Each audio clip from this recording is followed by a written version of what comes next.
Balon patladı.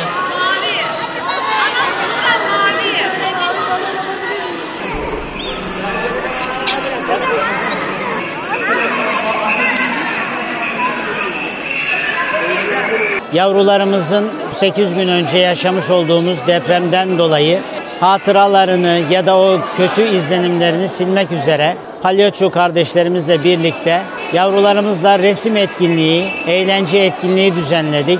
Çünkü gerçekten camimiz deprem gününden itibaren annelerimizle, babalarıyla, bütün ailelerimizle yaklaşık bir 600 kişiye yakın burada hizmet vermekte. Bu vesileyle, deprem vesilesiyle kardeşlerimize yapılan hizmetlerden dolayı teşekkür ediyorum. Allah hepsinden razı olsun. Boyamalar için çok teşekkür ederiz. Hocalarımıza teşekkür ediyorum. Bu camiyi yapanlara teşekkür ediyorum. Bütün çocukları da buraya bekliyorum. Burada herkes eğleniyor. Depremi de unutuyoruz. Biz burada çok eğleniyoruz. Hiç ama hiç canımız sıkılmıyor. Çok teşekkür ederiz. Görüşmek üzere.